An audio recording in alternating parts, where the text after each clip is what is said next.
Greek and Latin borrowings. Apologia, a defense, especially of one's own ideas, opinions, or actions. His resignation speech was an eloquent apologia for his controversial actions as chairman. An apologia and an apology usually aren't the same thing. An apology includes an admission of wrongdoing, but an apologia rarely apologizes in this sense, instead seeking to justify what was done.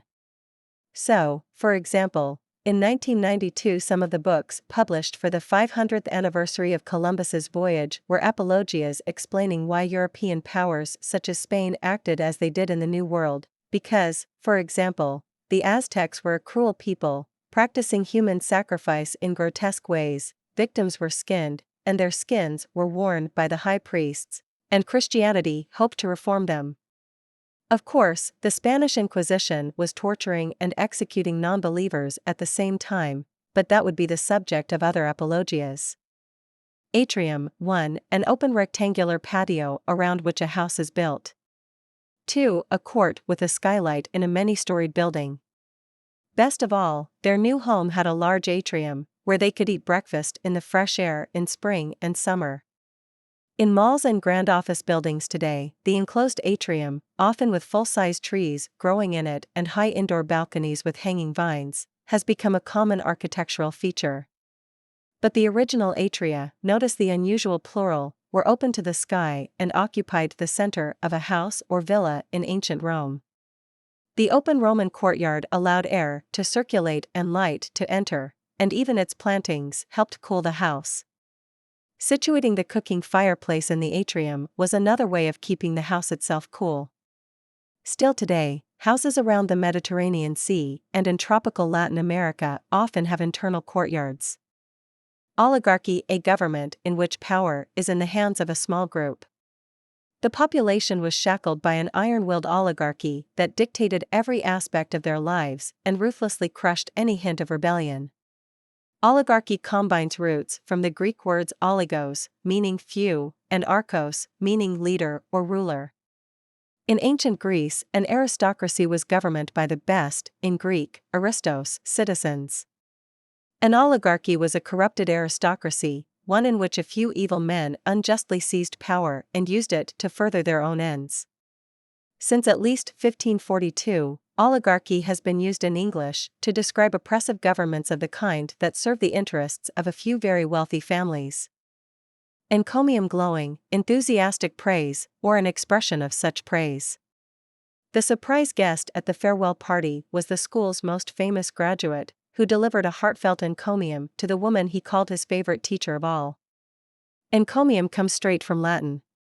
Mark Antony's encomium to the dead Caesar in Shakespeare's Julius Caesar, "Friends, Romans, countrymen, lend me your ears," is one of the most famous encomiums of all time, while Ben Jonson's encomium to the dead Shakespeare, "He was not of an age, but for all time," has also been widely read and discussed. The British Poet Laureate is expected to compose poetic encomiums to mark special events or to praise a person honored by the state. And any awards banquet is thick with encomiums, with each speaker trying to outdo the last in praise of those being honored. Neurosis, a mental and emotional disorder that is less severe than a psychosis and may involve various pains, anxieties, or phobias. He has a neurosis about dirt and is constantly washing his hands. A neurosis is a somewhat mild mental disorder. Unexplained anxiety attacks, unreasonable fears, depression, and physical symptoms that are mentally caused are all examples of neurotic conditions.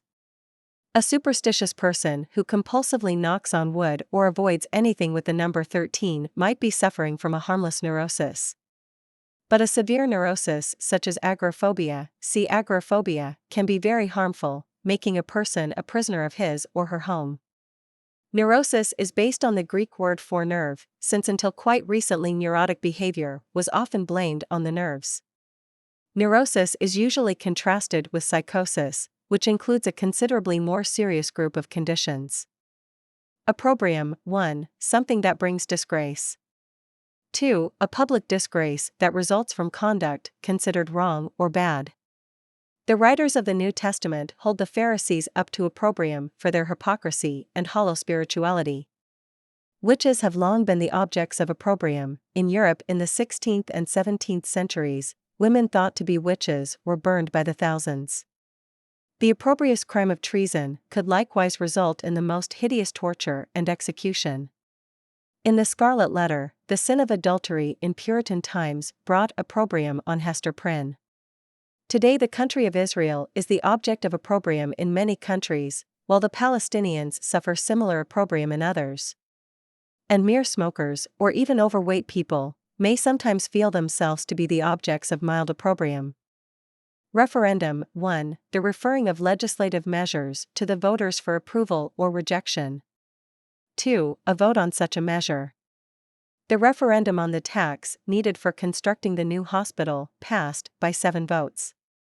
Referendum is a Latin word, but its modern meaning only dates from the 19th century, when a new constitution adopted by Switzerland stated that the voters could vote directly on certain issues. Thus, a referendum is a measure that's referred, that is, sent on, to the people. Since the U.S. Constitution doesn't provide for referenda, notice the common plural form. At the national level, referenda tend to be on local and state issues. In most locales, a few questions usually appear on the ballot at election time, often involving such issues as new zoning ordinances, new taxes for schools, and new limits on spending.